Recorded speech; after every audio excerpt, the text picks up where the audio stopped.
twahaguruka tureke kumera hari uwavuze ngo ahantu hambere hari ubutunzi ni kuri cimetière parce que beaucoup de gens meurent abantu benshi barapfa bapfanye ubutunzi so ntiwemere kuba muri abo bantu bapfanye ico Imana yabashizemo hari igihe usanga nko muri wowe utekeye inyishu umuti wo kuvura covid nije ndayifise ko you know so udahagurutse ngo bikoreshe beaucoup de gens bariko barapfa ko kuntu wowe utahagurutse voilà donc duhaguruke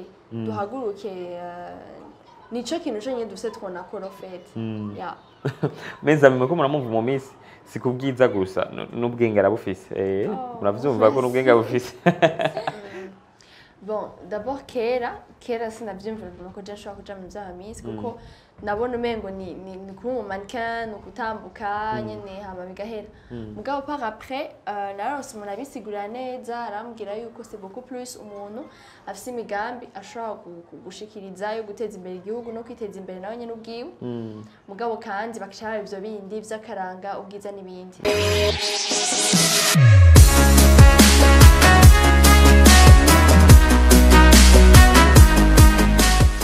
Ndabaramukije bakunzi ba Press One TV nkuko mubibona no munsi ndahantu akayaga kanyishe maze akayaga nisi hatari wapfuye jana izina rya Nuraske ntero gatandatu canke Nuraske Solution Man ntibagire kugira like subscribe share n'ibindi byinshi kugira ngo ubandanye dukurikirana kugira ngo ubandanye uronka ibintu bishasha biri ku mwanya ndabakunda cyane ashaka kumvira uti no munsi ndi hehe ndi kumwe n'umukobwa mwiza hey umukobwa mwiza mu bice gisigura umukobwa mwiza kandi yanabitorewe inshuri renga imwe maze umukobwa mwiza rero tugiye kuvugana ibintu n'ibindi byinshi bitandukanye nibaza ko wobwira mugenzi wawe akagira like subscribe n'ibindi byinshi kugira ngo mubandanye mu dukurikirana ndabakunda cyane heyo ndabaramukije mahoro mu misi yes no musi twatewe iteka ryo guhura no mu misi iteka ridara habwa n'abantu benshi tarabaramukije muramutse abakunzi bacu aribo banyu ba Press One TV bariko barakurikirana ndabaramukije abakunzi ba Press One TV agazina kanya ni Dative Uwimana. Dative Uwimana je ndakuzi nico gituma ndi ngaha ariko hari abantu benshi batakuzi ashaka kubidondora kushoboye ko wumva ushoboye kwidondora kose ko kundora bidondora. Dative Uwimana ni umukobwa w'umurundikazi kiri umuyabaga nyene umujene hanyuma akunda Imana cyane ikindi yaronse ibakwe ryo kuba Miss Populaire uyu mwaka. Miss Populaire singira bavuga mu Kirundi misi azwi n'abantu benshi ndibaza sukumenywa ahubwo yatowe n'abantu benshi yego voilà yego nibyo ndafise ibikorwa ndakora ubu ndafise entreprise yiwanje yitwa Ikaze Ventures mwayibonye harimo n'ikirenge cyane kandi ibintu byo kugenda donc ikintu cyobura voilà nibatswe muri make ndu ego Dative wayivuze kuri umuyabaga wayivuze kandi ko ukunda Imana cyane Imana ishimwe ko ukunda Imana kandi uri mu misi mu bindi bihugu abamisi ntibaba ari abantu bakunda Imana ariko ego ko umaze gukurikira erega se abantu bose babayanga bon abantu bose bakunda Imana bavyemera ko bayikunda canke babivuga ego si mu majambo yose usanga ariko aravuga ngo je ndakunda Imana nko kuwo wamubiririmba igihe cyose cyo duhuye ucungo uti je ndukuri ndakunda Imana haleluya kazubaya okay rero misi wacu ikintu kimwe cyatumye ndakugendera no munsi hari abantu benshi bagomba kumenya byinshi kuri wewe akabazo ka mbere notangura kukubaza byagenze gute kugira ubu mu misi wavyumvise gute wavyumvisemo gute kanza kugira ngo ushire kumva ko nawe waba mu misi. Bon, d'abord kera sinavyumvira ko je nshobora kuja mu vy'amisi kuko nabona umengo ni kuri mu mannequin kutambuka nyene hama bigahera mugabo par après naronse umuntu abisigurira neza arambwira yuko c'est beaucoup plus umuntu afise imigambi ashobora gushikiriza yo guteza imbere igihugu no kwiteza imbere nawe nyene ubwiwe mugabo kandi bakishara ivyo bindi vy'akaranga ubwiza n'ibindi hama je numvise cyanyentereje cyane kuko numvise ko harimo imigambi y'iterambere tu je ko akunda umuntu nyene mba afise ama idée y'ibintu nshaka gukora ama projet et tout ndavuga ati pourquoi pas ne pas kugendayo c'est ni opportunité yoba nziza et puis ibindi basaba vyose ndabifite naturellement donc pourquoi pas kwiki ntogerageza hama j'ai pensé nyine kubijamwo voilà et j'en suis là où je suis. Iyi uheruka gutogwamwo ntiyari iba ya mbere uhiganye mu vya Miss? Non. Hari izindi zari zabaye?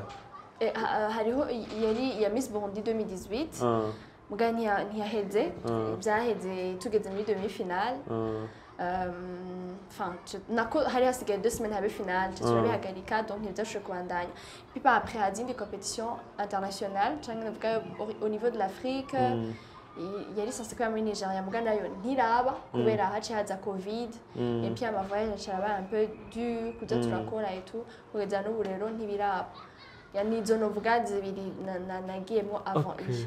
Okay, nagerageje kuraba ibintu byinshi basaba kugira ngo umuntu aba ari mu minsi. Ndabona yuko ntibagiye menga hari ivyo nabonye bamaze gutoguka mu minsi, kirazira yuko twarinda, kirazira kurongokwa, hari ibintu byinshi bizira, kirazira kuva mu gihugu, ibintu bya gutyo. Nawe bijye biragufata? Ego bifata mugabo wasinye contrat je nta contrat nasinye. Ego. Donc au office droit bon vous signer ou pas sauf peut-être que pour la Miss Burundi wewe nyene umva abategerezwa gusinya nga pour les autres au office choix soit tu la signes soit tu n'abadofine no kunye ego mugabo naho utosinya hariho bimwe uba waremeye dès le début nk'ivyo ushobora guhindura état civil ushobora kugira iki ubu rero bibaye no kuvuga yuko wemeye guseda couronne canke ico kibanza baronse ukakirekera ubundi ukagiye ubundi. Donc ubu ntiwemerewe kurongorwa ubu muri uno mwaka? Okay, entre ivyo navyo bifata abadofine gusa kuko nka jewe mvuze ngo ndakuye ubu Miss Populaire baca babuhande. Miss Populaire n'umuntu aba yaratowe baba baramukunze twaragukunze wewe. Donc c'est pas wewe barakoze sinzi kugira ndo akubashimye ntudutengushe. Miss Populaire c'est pas la même chose que abadofine na Miss bagiye urumva nyene baba bafise ivyo baravye bindi mu kubatora mugabo nyene jewe babara ama vote n'amajwi. Donc wewe ubu unyihaje umusore yo kurongora nta kibazo? Norinda kubaza muri organisation. Muri organisation. Heureusement ko bitagira bibe donc ni bon. Nivyo ariko vyoshika none nta muntu ari ubaho kakarivuga kubera mu minsi aratinyitse nta muhungu asobanutse nka jewe yemera ari garavuga ati jewe bapfume banyica ariko ndabivuze ndagukunda. Ivyo reka tuzobiganira ku internet ni wagaruka. Abakunze Press One TV mwumvise ko yase kuvuga ivyerekeye umusore abafise umwanya n'amafaranga n'Imana yavuze ko ndi Imana babe baritegura undi munsi interview kurikira yavuga ati ndi tayari muzoce mumbwira ndabaha nimero ziwe.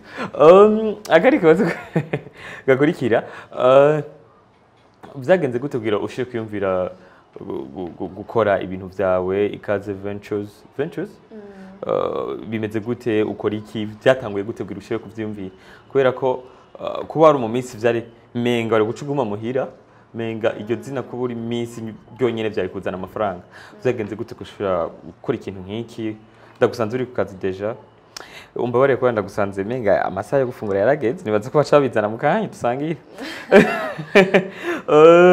Byagenze gute gushira kwiyumvira ikintu nk'iki? Bon, il est très simple. Umuntu wese nyene Imana ibushize kwisira mushiramo ikintu kanaka muri we hama aba yaraje gukora kwa rero je par rapport yo ndkondaja Ikaze Ventures ni imwe mu nzira zifasha gushika iyo ndkondaja so wavuze ngo kubura mu minsi ngo ariko cuguma muhira mugabo je kimwe mu byatumye nja kwiyandikisha inyuma hariho Ikaze Ventures kuko naye sana ndayibona naye sana ndayizi donc navuga ati Miss Burundi ni platform ishobora kufasha gushaka kuri cha kintu gito mbona kizofasha gushika kuri ya but nini yayo wanje rero donc voilà Ikaze Ventures est un peu lié à ma vision y'ubuzima bw'iwanje nico numva cyane Imana impamagara gukora cyane mu kuca c'u Burundi hama nyene voilà iyo nyene wahamagawe urahitamo kubikora cyangwa kutabikora je nahisemo kubikora rero kuko namenye neze ko nareme kugira ngo nkorere abandi hama cacubaro tuvuga c'Imana gishire kugaragara kuko ndizera ko ubutunzi Imana yampaye atari ubw'iwanje ahubwo n'ubw'abandi n'ubw'abantu n'ubw'isi. Donc muri Ikaze Ventures ndabona ko arimo ikirenge ndabona ko ari ibintu byo gutembera nami ndasoma ngaha tourisme marketing n'ibindi byinshi ngaha anya mukora gute mukora ibiki? Alors, Ikaze Ventures ni agence ya tourisme na marketing. Ni ukuvuga ngo dufite ayo maparte abiri hariho ivyerekeye tourisme ubukerarugendo hamwe na marketing. Muri tourisme nyene on fait tuba dufite ama offre touristique, turafeza voyage abantu bakeneye gutembera, que ce soit pour des vacances, que ce soit ku by'akazi, que ce soit juste gutembera bakunda tourisme, que ce soit pour le sport ku bakunda ama sport, alors nk'abasanga bakunda ibintu bya hiking n'ibindi. Donc tuba dufite ama promotion menshi yo kubagirira. Même les voyages d'études. Ego, iyo ni côté touristique, mugabo hoho harimo nandi ma projet menshi ko turakora, ma projet de développement. Tuzogenda turashira habona bukebuke. Hama côté marketing naho dukora marketing traditionnel na marketing digital. Kuva marketing ibi bisanzwe byo kuri radio, kuri televiziyo, ibintu byose ushobora gukora publicité, ibintu byose bidasaba internet, hamwe na marketing digital ari iza kuzana mu internet, donc kuza voilà, kwidandaza ku ma réseaux sociaux kuko ubunye tushaka tutabishaka birafite ikibanza kinini cyane plus iyo uzi kwivanda neza ku ma réseaux sociaux hari impact bigira. C'est vrai que mu Burundi bitarakura cyane mugabo birafite ico byungura navyo nyene cyane. Voilà donc en bref nivyo dukora muri Ikaze Ventures. Ego mwabyumvise abantu bashaka gutembera babone Burundi babone hari iwacu Gitega hari iwacu Imwaro ku Gasumo n'ahandi murashiye kumurondera Miss Wacu Dative na company yiwe Ikaze Ventures bakabibafashamo. Bino bintu biboneka ko vyatwaye umutahe munini uravye hano Korea ni heza uravye abo mukurana n'abantu baciye ubwenge kandi ndabizi nanje baciye ubwenge kandi benshi byatanguye guta amafaranga yakuye muri Miss gusa canke urafisa ni ma sponsor? Oya amafaranga sinakuye muri Miss gusa. Uretse ko navyo bien sûr vyamfashije. C'est vrai ko tamara badu atari menshi cyane. Mugabo abandi nibo babuze tijana ntijya nka murindi yaragize cyafasha. Mugabo byose ni kwa kundi nyene ufise kintu umuhamagara kintu mva muri wewe nyene ndiga nawe uburyo uzokoresha bwa gushike donc j'ai aussi investi donc vuga uburyo bw'iwanje personnel muga kandi na nubundi bufasha bw'abandi bantu batandukanye haba ama bank canke abantu ku giti cabo. Yego no musare abakobwa benshi bafise indoto zo gushika ku bintu kumbure kubera ko kutamenya Imana ugasanga babirondeye mu nzira tayizo ariyo mpamvu usanga kenshi hari abakobwa usanga batwaye n'amada wanashima. Wabwira iki abantu nk'abo badashoye kuvyara ikintu cyabo baguma biteze abahungu canke biteze ikindi kintu badashoye kuresha ubwenge bwabo kugira ngo bashoye kurondera? Bon, numva nababwira ikintu kimwe gusa nanakivuze ko gatoya. Umuntu wese Imana ishira ku isi hari ubutunzi kanaki bumushiramo. Aho rero ntituri ku by'abahungu n'abakobwa. Umuntu yitwa umuntu wese Imana iramushiramo ubutunzi kanaka. Kandi ubwo butunzi Imana imushiramo c'est vrai ko akeneye abantu kugira ngo ashike kure. Mugabo ntibiza bizananye mu bandi bantu biri muri wewe deja. Ntibiza bizanye mu mugabo, ntibiza bivuye mu ntumbaza umwigisha zo kwigisha no. Ni ibintu biba bisanzwe biri muri wewe. Rero ico nkundira Imana ntigera ifata ku nguvu umuntu. Yarashize imbere yacu kibi n'iciza, c'est à nous de choisir entre kibi canke iciza. Ni Imana baraguhaye, c'est à toi de choisir soit kuzikoresha canke kureka. Rero numva umengo kubera iki twabuzima butagira intumbero, kubera iki twabuzima twiteze gusaba gusa canke twama duteze amaboko, kubera iki tutokwiyumvira ko dufise ico gutanga na twebwe. Haba umwe wese mu Imana yamuhaye agahaguruka. Haba peut-être Imana yaraguhamagariye muri politique, Imana yaraguhamagariye mu by'ubutunzi, Imana yaraguhamagariye mu byo kuririmba, donc n'importe où mu secteur yose ndazi ko Imana yatekeye mu muntu ubutunzi bwinshi. Rero numva umengo twohaguruka by'ukuri, twohaguruka tureke kumera hari wavuze ngo ahantu hambere hari ubutunzi ni kuri cimetière parce que beaucoup de gens meurent, abantu benshi barapfa bapfanye ubutunzi. So ntiwemere kuba muri abo bantu bapfanye ico Imana yabashizemo. Hari igihe usanga nko muri wowe utekeye inyishu umuti wo kuvura covid. Nije ndayifise ko. You know, so udahagurutse ngo bikoreshe beaucoup de gens ariko barapfa kuko wowe utahagurutse. Voilà, donc duhaguruke nico kintu cyo nyeduse twona ko rofete. Yeah. Meza mwe ko muramumva mu minsi sikubwiza gusa n'ubwenge arabufise. Muravyumva ko n'ubwenge arabufise. Sigiza gusa n'ubwenge arabufise. Nico gituma twamutoye kandi burya reka tuzosubira kukongera. Birashoboka ko tuzosubira kukongera? No. Naco tuzoja tugutora. Reka tuzohe chance abandi. Yego, ni Bon, sawa, ni yeah. sawa. Yego. Akandi kabazo, iyindi mpano ufise hampande yo kuba mu minsi uzi ko nawe ufise niye? hajya kuba mu minsi n'impano. Yego, ni impano. Okay. Indi mpano mfise. Nibazi ko ngerageza kuririmba, muga ntusabe kuririmba. Ndakwitanze kandi vyaheze bose. Nibazi ko ngerageza. Bisa ko baririmbe, haleluya. Oya. Nibazi ko ndirimba. Basi mfatira akarefrengi rero mfatira akarefrengi. Mwindi interview zibaye promesse zibi. Mwindi interview. Izindi interview azovuga ivy'umusheri yongera afate n'akarefe mwavyumvise. Bazobikishuza. Okay. Uragerageza kuririmba no wahaka kandi warugumvuga? Non, c'est ça. Kuririmba gusa. Aragerageza kuririmba nibaze yuko je ndakunze imengo uraririmba kandi urigeze no kuba uri manager wa group amwe n'abarimvyi bamwe ndabizi. Narigeze kuba. Jankuri. Ego ndaheruka uri n'uburi uri manager wa group wi group canke ama group. Ni group canke ama group? Group. Ni group, okay. No manager wa group imwe kandi rimba neza. Kandi nawe nasanzwe aririmba. Ndanayizi. Nibaze ko ari SMS. SMS uri manager wa SMS. Nyuma mubona SMS muri iyi minsi basigaye basobanutse ni kubera dative abasobanura. N'Imana yawe. Basobanutse ni jewe nabigize. Nimba badasobanutse naho minsi mu mubazi gituma.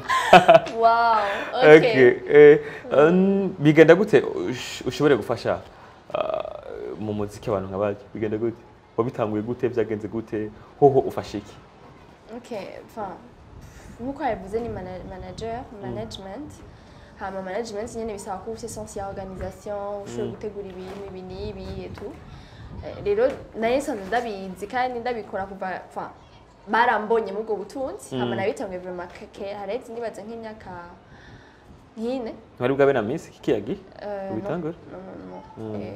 Haretse nka 4 ans dukorana na SMS donc ni ikintu ibyo nyine wisangamwo ata formule ata explication ndende ubu bifisemo y'ukuntu bishoboye mbwa ukisanga urafite sense ya organisation urazi gutunganya nyine ibyo bintu urazi nyine uko bavuga biste gucakurisha nyine haba mugashaka kuco mushaka rero c'est ça biracashoboka kare ubundi muririnzi yofasha canke warugaye kubera yuko atakayanda bifisemo y'uyu manager nabafashije kuko bobo au-delà y'akazi hariho n'ubundi bucuti dufitaniye n'aba brother vraiment twese turabana muri Eglise Fekabo urumva nyene twari ndamuramukije hariya mutama pasteur mutama ndaguramukije muri Fekabo nzohaza vuba okay urumva donc hari ikindi kirengeje juste uri mu sister wawe nivyo birumvikana ntibatinya kukubwira bu challenge baba bahuye nabwo birumvikana.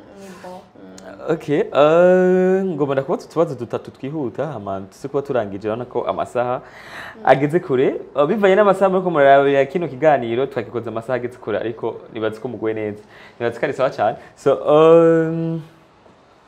ndativa kunda gufungura iki? Nkunda ibintu bibiri ndakunda uburobe n'umukeke hama kandi ndakunda ibiharage cyane.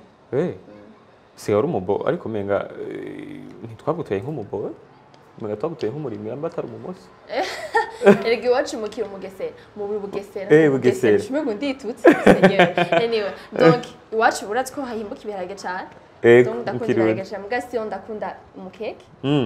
Ubu rero tushatugira umukeke mukanya okay dative niki katibagira gukora ku munsi yavyutse ukuyemo gusenga no kuririmba ivyo ndatse kubikora.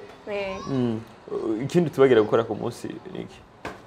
Shabte skura message za WhatsApp. Ariko zishura ute bari abantu bakwidogera ngo ishura ute uba wagaye bemeze gute? Oya bafise ama message menshi Imana yarangiriye ubuntu mugabo ubwo buntu since ndabwisigura ucu bitumugara rero ntwishyura no misi wacu dura twishura ntitwagutoye wewe oya sukugara gusa nyene urumva niko bimeze nibisanzwe iyo nyiri Imana iteye iryo teka hari igihe bikugora kujera amoka atakindi kintu ubufise mu zimukora atari kwishura ama message urumva mugabo je surtout nkunda kuvuga ati ukene communication ya bien call me yego ariko WhatsApp ndishura muganishura ntevye vraiment kandi Instagram, Facebook na. naho nyene ndishobora muganisha nawe ese Facebook yo byarananiye muga Instagram naho ndishobora muganisha ntevye umuntu amushaka dafite nimero yiwe na twandikire muri commentaire canke amusange kuri Instagram kuri tuzoyitanga email canke kuri email niho hantu hambere ndaho email ni dative udalor@gmail.com. Alleluia Alleluia bakunzi ba Press One TV uraza kuyishira muri ego ndaza kuyishiramo bashoye kuronka dative ikintu washaka ko tukubaza tutakubajije ni iki wumva uti vraiment kubera iki inye kandi nesha kukivuga apa ko tutakubajije ama verse turazi ko ufite ama verse menshi yo gupartage si touristique ya mbere nkunda mu Burundi ego sha ukunda he la cause mu Kirundo hahandi hajya haraho na menga hari akantu bahora bajamo n'ubwato ni hano akairi gato tuzoja ryari none mbe ibiciro biba bimeze gute quand tu veux bivana n'ahantu tugiye ngo quand tu veux bivana n'ahantu tugiye ya donc tour y'umunsi umwe niyo baca kimwe n'imisi ibiri niyo baca kimwe n'imisi itatu n'imisi ine no bivana n'ahantu tugiye n'umwanya tumarayo donc à chaque fois hari umuntu akeneye kugira tout le meilleur moyen kuko nabyo kuvuga ko si ikaramu tugurisha tuvuga ngo tuyigusha 500 oya ahubwo bivana n'ahantu tugiye n'ibintu twakorera nagira mugira amatuwa mukavuga ati rero nimuze muyandikishe tugomba tu c'est pas mission c'est gutyo ushobora kuba ukeneye tour ya wenye canke muri abajama mukeneye juste gusohoka muri abagenzi turagenda gato ka 4 jours kuko muba mutahaje tubafasha kwibategurira okay ndahero kubona uri mwaro menga wari mwaro buye nguma ndahaje nakubonye hirya yejo vraiment mengo uri mwaro hirya yejo mu misi heze ahantu hari imisozi miremire hajya hano kweri ko mwansize oya hajya ni muri Bujumbura rural hari imisozi iteye ubwoba Imana ishimwe kuri irya misozi so turagushimiye urakoze cyane nawe ego bakunzi ba Press One TV twari kumwe na Dative Uwimana Dative yatuganiriye mwumvise ko tuzokorana ikiganiro kigira kabiri rero bashiye kwandika mu makomantere yanyu ivyo mushaka twumubaza byinshi hama azovyishura twasubira kubonana hama mwakoze kubana natwe turabakunda cyane ciao ciao na ndababwira amaze ntimwibagere gusenga Yesu ari mu kugaruka ndabakunda cyane